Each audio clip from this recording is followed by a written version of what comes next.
নমস্কার, সল্টলেক স্টুডেন্ট ধারার পক্ষ থেকে আমি সায়ন সেনগুপ্ত আপনাদের সবাইকে রবিস্কোপের এই ডিজিটাল রবীন্দ্রসঙ্গীত ক্লাসে স্বাগত জানাচ্ছি। আমাদের পাল্টার ক্লাস চলছে এবং চলবে। ক্লাস না বলে এটাকে আড্ডা বলাই ভালো। আমরা পাল্টা নিয়ে আড্ডা মারছি। আপনাদের বেশ কিছু রেসপন্স নিয়ে আজকে একটু কথা বলতে চাই। একটা খুব কমন রেসপন্স আসছে যে আমরা খুব কঠিন কঠিন পাল্টা ইন্টারনেটে যেগুলো পাওয়া যায় সেগুলো করছি না কেন। আমরা করব, প্রথম কথা, সেটা নিয়ে কোনো চিন্তা নেই, আমরা অবশ্যই করব। দ্বিতীয় কথা হচ্ছে এই পাল্টা জাতীয় জিনিসটাকে আমি বারবার বলছি, আমি আপনাদের একটু উপলব্ধি করাতে চাইছি। এই জিনিসটা একটু মিসলিডিং। আমাদের মনে হয় শুনে যে আমরা বুঝতে পেরেছি, আহা এ তো সহজ, কিন্তু জিনিসটা করতে গিয়ে আমরা বারবার আটকে যাই। ভীষণ অঙ্কের মতো, অঙ্ক আমরা দেখলে মনে হয় না হ্যাঁ এ তো বুঝতে পেরেছি, বাড়ি গিয়েই পারবো, তারপর দেখি বাড়ি গিয়ে পারি না। এই জিনিসটা অনেকটা সেই রকম। সুতরাং জিনিসটাকে খুব ভালো করে বুঝে নেওয়া দরকার পরের ধাপে যাওয়ার আগে।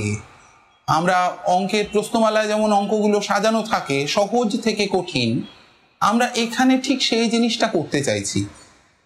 আর একটা খুব ভালো একটা প্রশ্ন এসছে, সেই প্রশ্নটা হচ্ছে যে পাল্টা এবং অলংকার এরা কি একই জিনিস? এবং আমাদের ভিডিওর নামগুলো দেখেও মনে হয় যে এরা যেন একই জিনিস, এবং বাজারে তথা ইন্টারনেটের বিভিন্ন ভিডিওতে যেন এরকম একটা অ্যাপ্রোচ আছে, হ্যাঁ এরা একই জিনিস। এদের মধ্যে শাস্ত্রগতভাবে একটা পার্থক্য রয়েছে। পাল্টা ব্যাপারটা আশা করি এই কতদিনের ক্লাসে আমরা বুঝতে পেরেছি। পাল্টা একটা বিশেষ প্যাটার্ন, সেই প্যাটার্নটাকে আমরা স্বরের সাজুজ্য অনুসারে বিভিন্ন স্বরে শিফট করি। ধরা যাক একটা প্যাটার্ন হচ্ছে 1 2 3, তাহলে সেটা স্বরের হিসেব অনুসারে কি দাঁড়াবে? সা রে গা। এবারে 1 2 3 কে যখন রেতে শিফট করছি সেটা হয়ে যাচ্ছে রে গা মা। এবার আরেকটা প্যাটার্ন ধরুন 1 2 3 2 1, সেটা হবে সা রে গা রে সা রে গা মা গা রে। এইটা হচ্ছে পাল্টার মূল বিষয়বস্তু।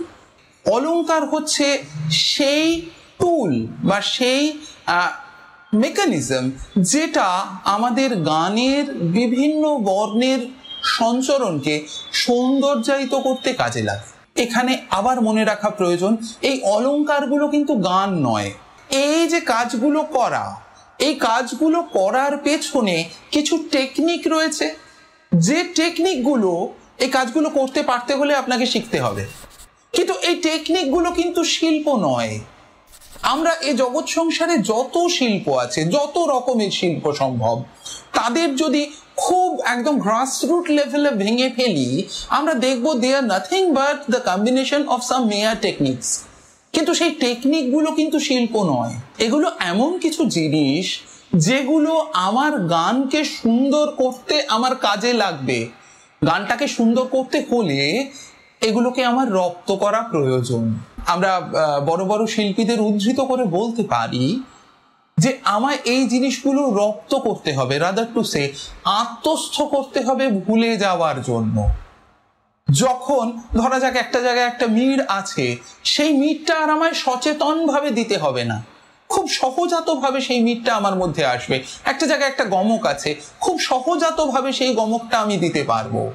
প্রাথমিক অবস্থায় আমাদের অবশ্যই সচেতন থেকে এই জিনিসটা প্র্যাকটিস করতে হবে, নইলে জিনিসটা আমরা আত্মস্থ করতে পারবো না। এই আত্মস্থ করা হচ্ছে যে কোনো রেওয়াজের একদম গোড়ার কথা। রেওয়াজটা যতক্ষণ না আপনার আত্মস্থ হবে, বলা ভালো হজম হবে, ততক্ষণ রেওয়াজের ফলটা আপনি পাবেন। এবার যে কোনো ডিস্টেন্ট লার্নিং প্রসেসে, এই যেমন আমরা রয়েছি, আপনাদের ভুল হলে আপনারা সেটা বুঝবেন কি করে, এইটা একটা খুব বড় ব্যাপার। যেমন ধরা যাক আরেকটা প্রশ্ন আপনাদের সঙ্গে আলোচনায় উঠে এসছে, সেটা হচ্ছে স্যার তালের সঙ্গে পাল্টাগুলো করা দরকার। ঠিক, আমি একমত, কিন্তু তালের সঙ্গে মানে প্রথমেই তবলা চালিয়ে নয়, প্রথমেই মেট্রোনম চালিয়ে নয়, প্রথমে আমি কর গোনার পক্ষপাতী, হাতে তাল দেওয়ার পক্ষপাতী।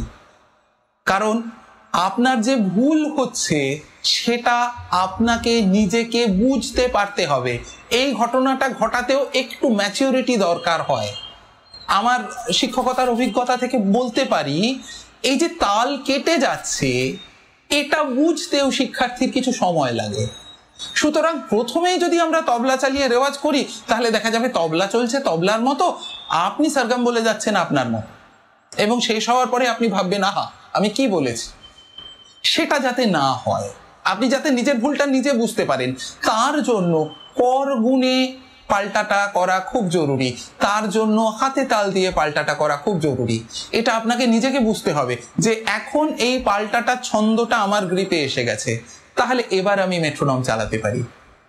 আমার উদ্দেশ্য শেখার একটা থট প্রসেস আপনাদের সঙ্গে আলোচনা করা, আপনাদের সঙ্গে সেই থট প্রসেসগুলো নিয়ে আড্ডা মারা, সেটাই আমি করার চেষ্টা করছি।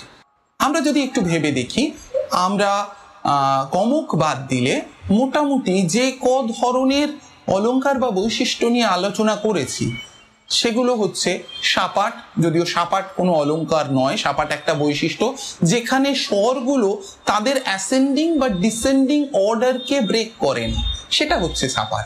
তাহলে সেই অর্থে ভাবতে গেলে সা রে গা মা পা মা পা ধা, এটাও একটা সাপাট। আমরা করেছি ছোট বা স্ট্রেচ নোট, সা গা রে মা, এবং এই ধরনের খুব বেসিক পাল্টা যেটা ছোটবেলায় আমরা সবাই করেছি।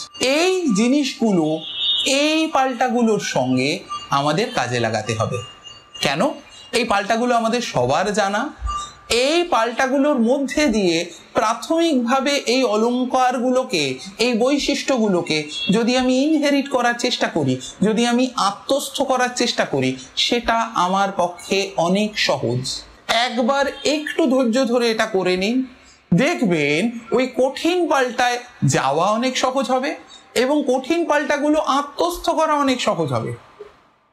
আর একটা জিনিস এখানে ছোট্ট করে বলে নিই, একটা বড় প্রশ্ন বারবার উঠে আসছে যে স্যার আমার যে সুর ভুল হচ্ছে না সেটা আমি কিভাবে বুঝবো? খুব সহজ উত্তর, কানে শুনে। এইভাবেই যুগে যুগে লোকে সুর চিনে এসছে। হারমোনিয়াম নিন, হারমোনিয়ামের স্বরের সঙ্গে গলার স্বর মিলিয়ে প্রাথমিকভাবে রেওয়াজগুলো করুন। আর একটি উপায় আজকে আধুনিক যুগে আমাদের কাছে আছে, সেই জিনিসটার নাম স্বর মিটার। সেটা কিভাবে কাজে লাগাতে হয় সেটা একটা আলাদা ভিডিওর দাবি করে। এটা একটা খুব ছোট্ট অ্যাপ, খুব ভালো অ্যাপ এবং ফ্রি অ্যাপ। আমরা এখানে যত অ্যাপ নিয়ে কথা বলবো তাদের প্রাথমিকতম শর্ত হচ্ছে তাদেরকে 100% ফ্রি হতে হবে। স্বর মিটারের ব্যাপারটা ছোট্ট করে বলে রাখি, আমরা কানের থেকে চোখের ওপর বেশি বিশ্বাস করি, কিন্তু আমরা যারা গান বাজনা করি তাদের কানের ওপর বেশি বিশ্বস্ত হওয়া প্রয়োজন। কিন্তু প্রাথমিকভাবে ওই যে আমার সুরটা ঠিক লাগছে কিনা এটা চোখে দেখে বোঝার একটা উপায় হচ্ছে স্বর মিটার।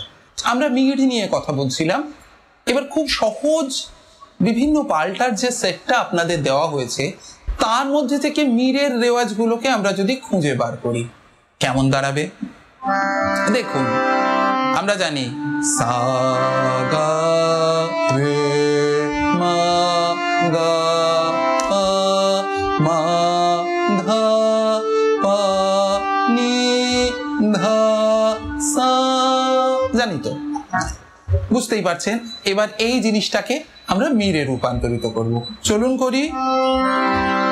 প্রথমে আমরা যে স্বরে শুরু করব সেই স্বরেই পরের স্বর বলে আমরা মিরে সেই স্বরটায় ভেসে যাব। সা গা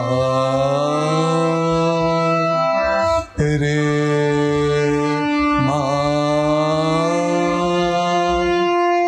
গা পা মা ধা পা নি ধা সা। এবার ডিসেন্ডিং অর্ডার ঠিক একইভাবে সা ধা নি পা ধা মা পা গা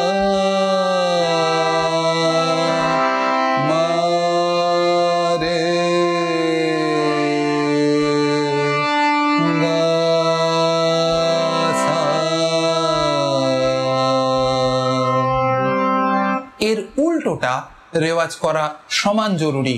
আমরা উল্টোটাকে অবহেলা করি। উল্টোটা কি ছিল? গা সা মা রে পা গা ধা মা। চলুন এটাকে এবার মিলে করি। গা সা মা রে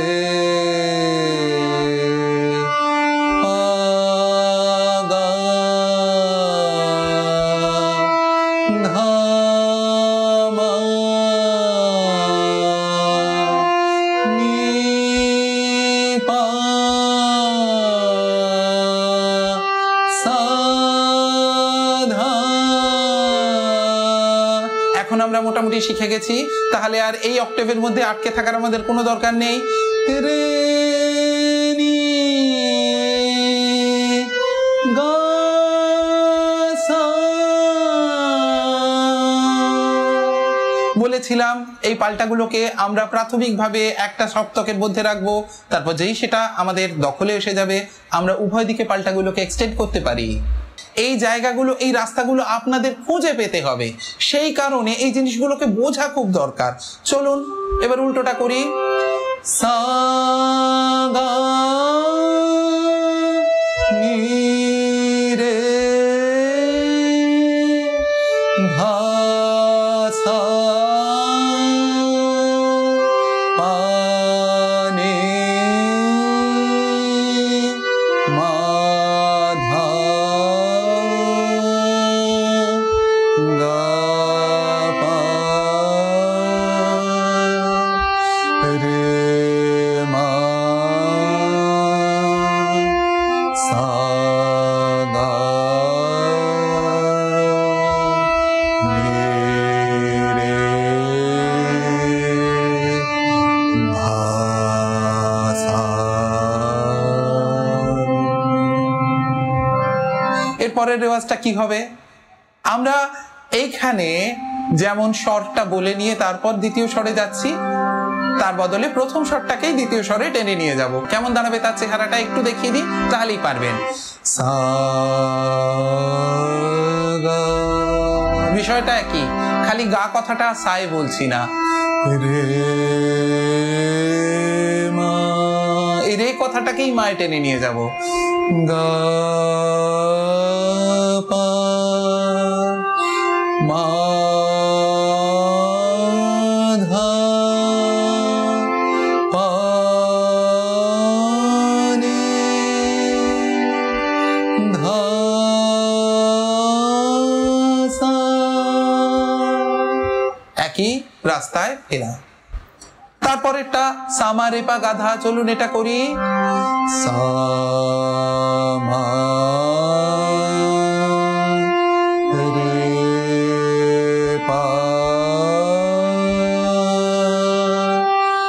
গাধা মা নি পা সা and so on. এটা আর খুব দেখানোর কিছু আছে বলে আমার মনে হয় না। আপনারা নিজেরা চেষ্টা করুন, পিডিএফ তো আপনাদের দেওয়াই রয়েছে। এই ভিডিওর নিচে আবার আমি লিংক দিয়ে দেবো, অ্যানোনিমাস ডাউনলোড। প্লিজ এটা ডাউনলোড করে নিন এবং এগুলো নিয়ে বসুন, দেখুন এই যে মিরের কনসেপ্টটা আমরা শিখলাম এই সব জায়গায় আমরা অ্যাপ্লাই করতে পারছি কিনা। একটা খুব গুরুত্বপূর্ণ কথা বলতে ভুলে গেছি, আগের ভিডিওতেই আমার বলা উচিত ছিল।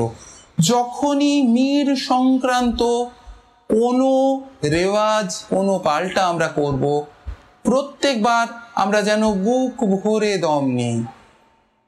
আমরা যদি অল্প দমে মিরের রেওয়াজটা করতে যাই আমাদের গলার ওপর চাপ পড়বে।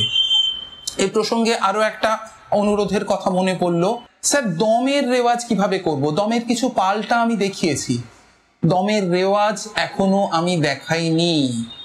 আপাত দৃষ্টিতে সবাই এটা দিয়েই শুরু করেন। আমি এই পদ্ধতিটাকে একটু ভেঙে বেরোনোর চেষ্টা করছি খুব সচেতনভাবে। তার কারণ আমার যারা দর্শক আমি দেখছি তারা সবাই বয়ঃপ্রাপ্ত, তাদের ক্ষেত্রে লার্নিং প্রসেসটা একটু অন্য বলে আমি বিশ্বাস করি। এই বিষয়গুলোকে ভালোভাবে বুঝতে হলে আগেও বলেছি আমাদের বিস্তার বা আলাপ ধরনের রেওয়াজ করতে শিখতে হবে, সেটা এখনো আমি শেখাইনি। কারণ এই স্বরের কাঠামোটা এটা খুব ভালোভাবে মাথায় না বসলে সেই জিনিসটা করে লাভ নেই। আজকের জন্য তাহলে এটুকুই থাক। সবাই ভালোভাবে এই পাল্টাগুলো রেওয়াজ করুন। কোথাও অসুবিধা হলে প্লিজ আমাকে হোয়াটসঅ্যাপ বা ফেসবুকে বা আমাদের এই ভিডিওর নিচে কমেন্ট করে জানান। সবাই ভালো থাকবেন, সাবধানে থাকবেন, সুস্থ থাকবেন। ধন্যবাদ।